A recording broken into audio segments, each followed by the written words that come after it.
create a cube.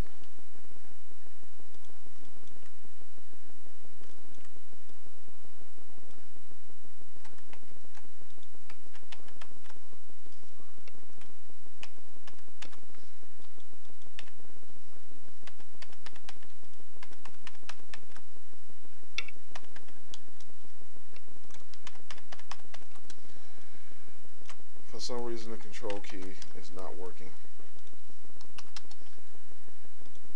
Alright. We'll make that 4. We'll make the height 0.5. We'll make the depth. I'm just going to go for about 30 feet right now. That's 60.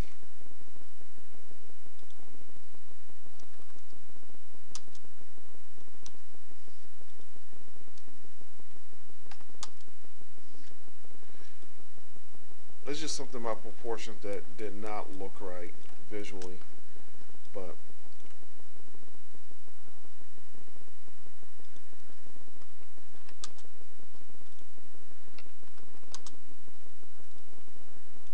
alright. I'm going to create a political sphere.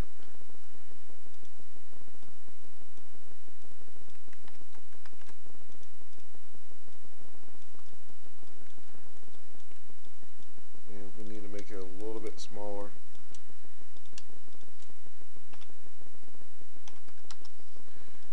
We'll do that. Assuming you're standing there, that's the end of it. That's a big bowling ball, but who cares? Let's make some pins. You know what?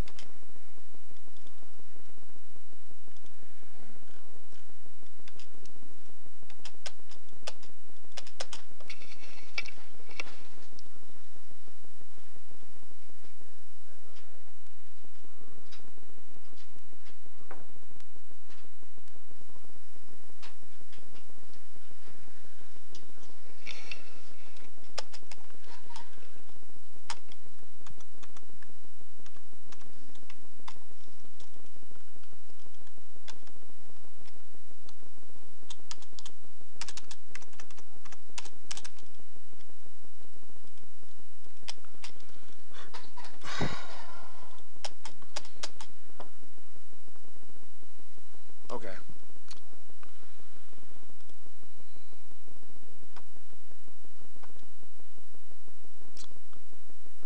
I'm just going to model in here.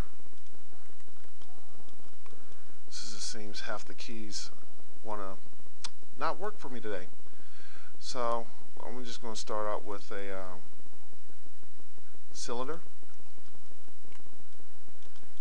And you can model this however you want. It has to look like a bowling pin.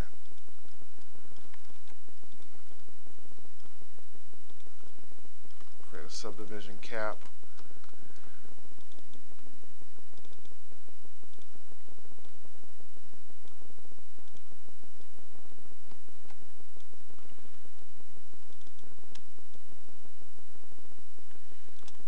Bring that in.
So we kind of got our wonky looking pin here. There we go. Now everything wants to start working. Okay, not the way I wanted to create it, but we're here now.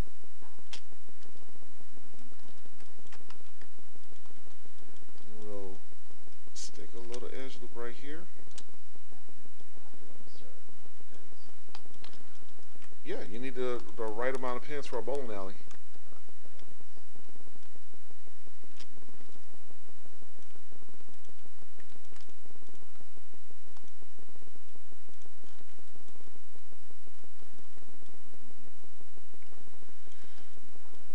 And in about 12 feet, so 1, 2, 3, 4, 5, 6, 7, 8, 9, 10, 11, 12, about right here. I think that's where the pins start, or one of them they're there. And let's name this pin. And let's get it the right size.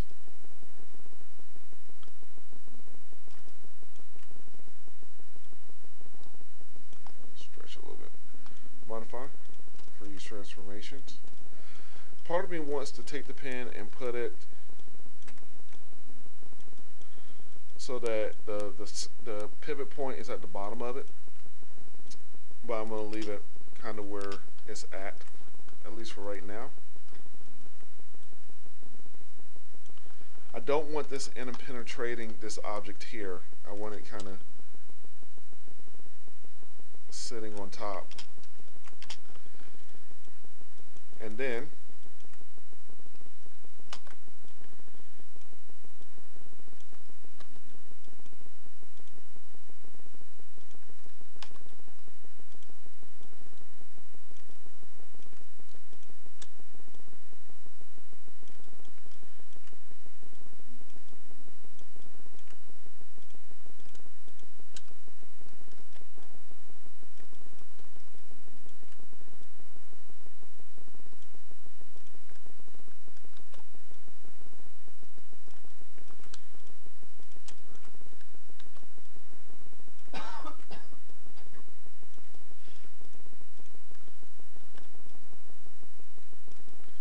they're not all evenly spaced as they should be.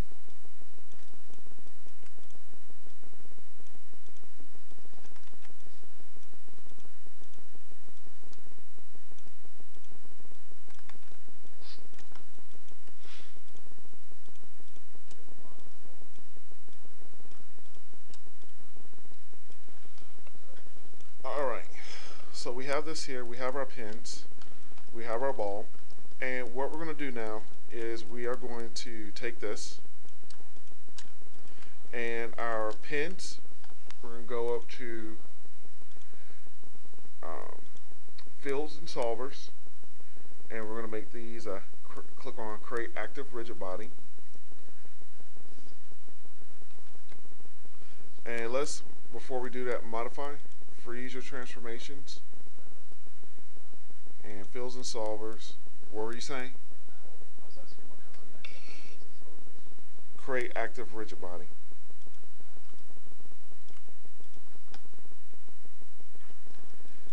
We're going to select the sphere, and we're going to name this bowling ball. Edit, delete by type our history. Modify, freeze our transformations. And this will also, we'll make this a active rigid body. Our lane, we're going to go to fields and solvers, and we're going to make it a passive rigid body.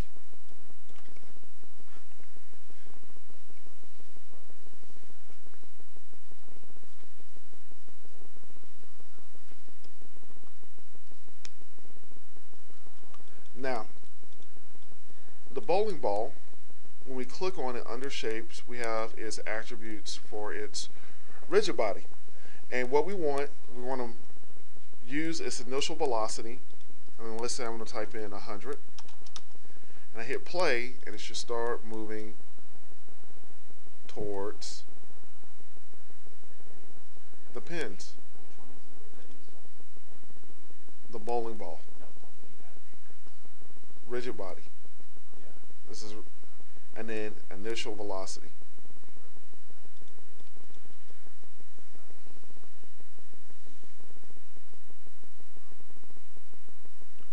Now I'm gonna make this. Um, I'm gonna really ramp this up, and let's look at a quick diagram to know where we're supposed to be. So 12 feet in, we can start right here, and these are at the back. So I'm going to move these back some. And 12 feet in, we can start our ball, which I'm going to cheat just a little bit. Who cares? We'll start it right about there. Now, the other thing I need to do is I need enough time for this to happen. So I'm going to take everything, start at 0, and we're going to make it 300 frames. And we're still on play every frame. Now if you notice, when it hits the pins, it flies off into the distance.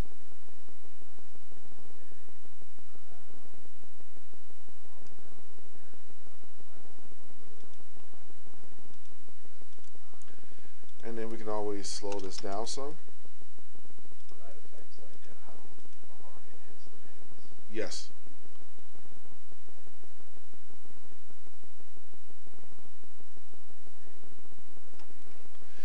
Now, what I'm going to do is this. We're going to add initial spin on the ball. And let's say negative 100.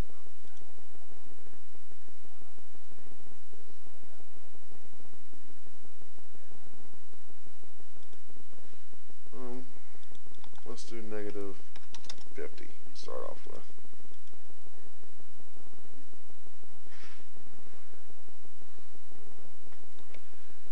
Now, after we get that, we do have some issues here. One, the ball is flying off into space. The pins fly off into space because there's no gravity. So I'm going to select my pins. I'm going to select the bowling ball. And we're going to go to fills and solvers, and we're going to add in some gravity.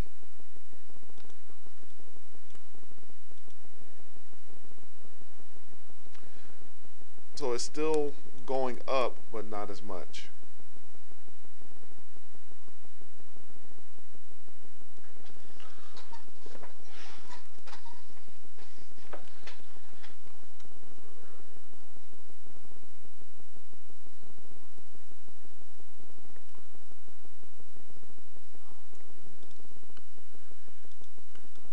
Now, what I want to do also, the bowling ball has a mass of 1. If we click on it, the bowling ball has a mass of 1, and it's semi-bouncy. We can bring down the bounciness. The bowling pins have a mass of 1. We click on one of them because it's default. Bounciness of 0.6. So I turn down the bounciness. And that changes it a little bit. But what I want to do is we can increase the bounciness of these and then also bring down their mass. So let's say the mass now goes to 0.6.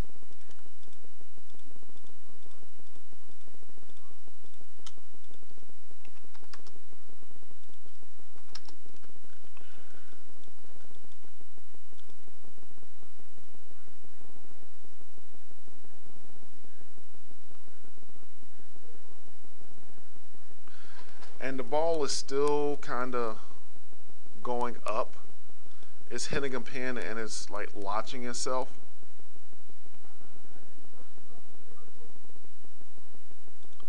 And we can play with the ball and say that, oh, no, let's increase this mass to 6.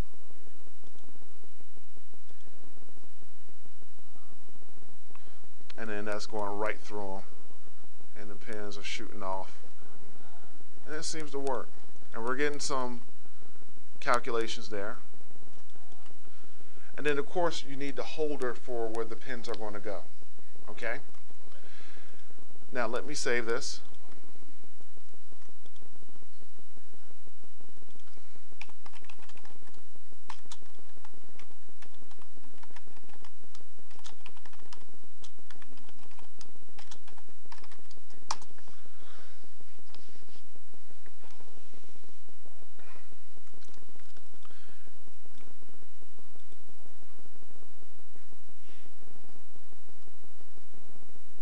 Now, another thing I want to do is name my lane.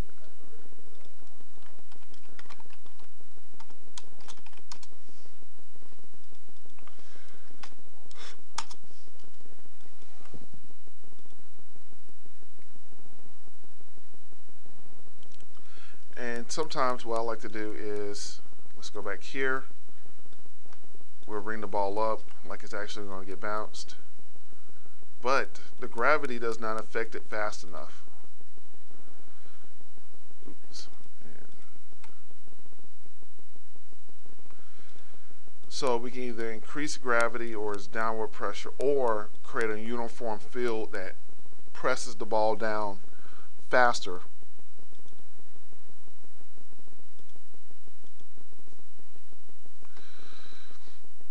But I think I'm going to leave it here. And you know what? Let's play around with the field. Let's actually use a uniform field.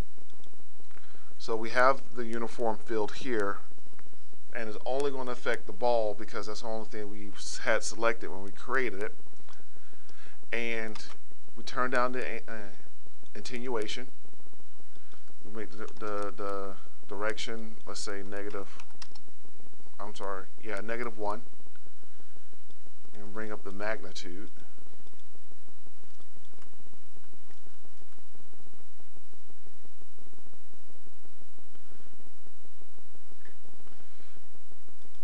And it starts to land and hit it instead of floating up a little bit more, which is a little bit weird. Gravity should pull it down a lot faster, but for some reason it's not. Or maybe it's just slow with the renderer I'm looking at.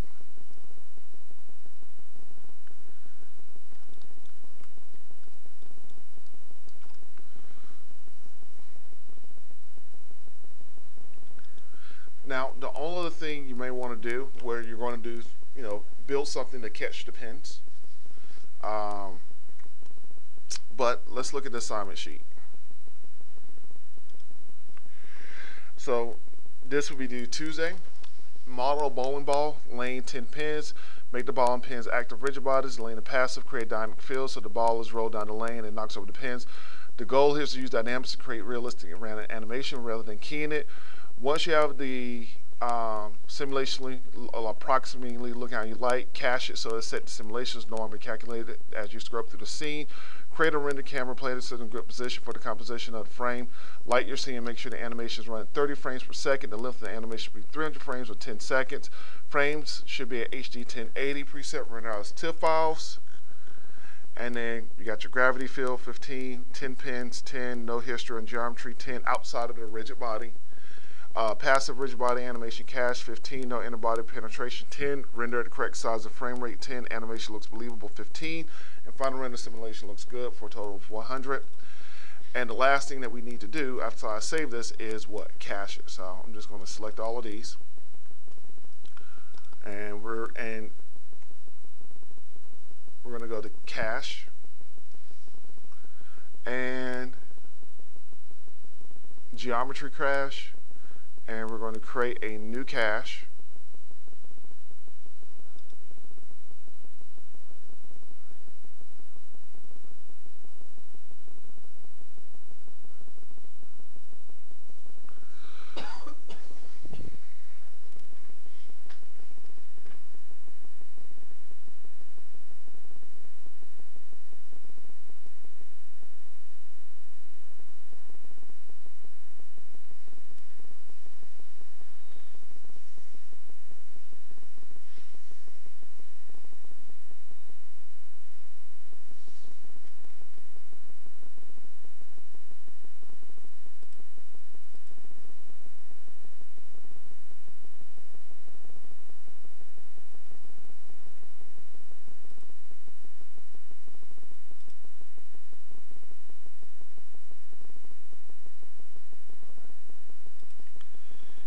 let's see, so we should be able to set this to real time.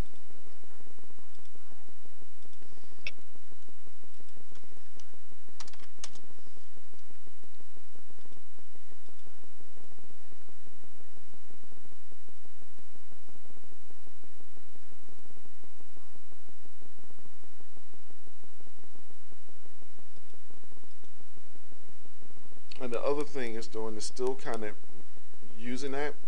So after we cache it, let's play around with it. So we can go to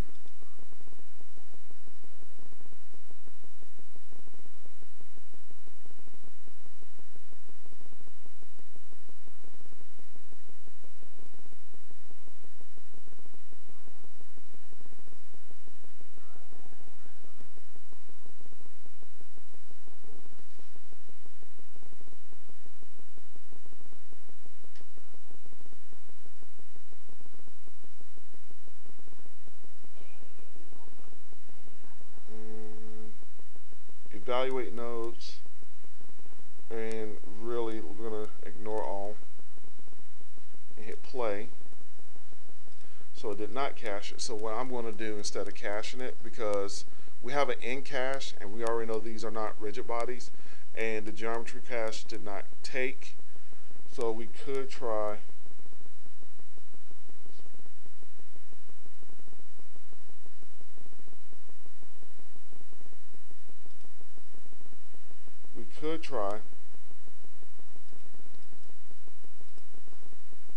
the limbic cache. So let's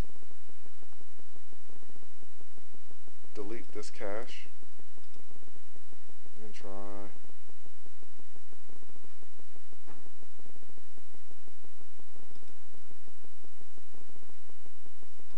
we haven't created one. GPU cache, geometry cache.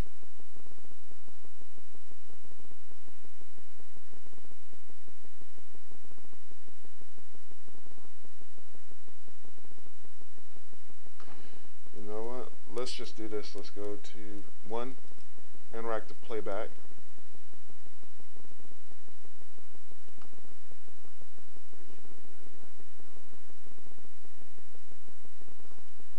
Fields and solvers, interactive playback. Right here.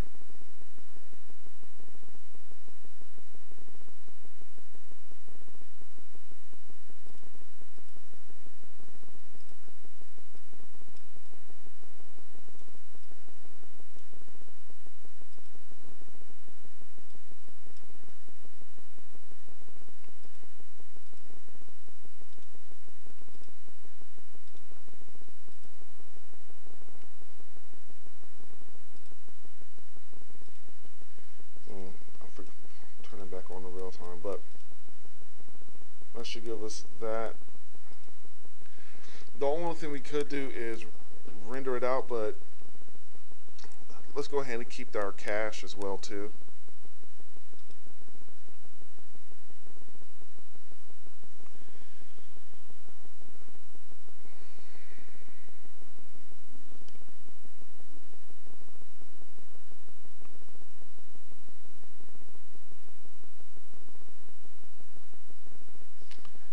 And then light it, set your camera, render it. Okay? No. No, you don't need to texture it.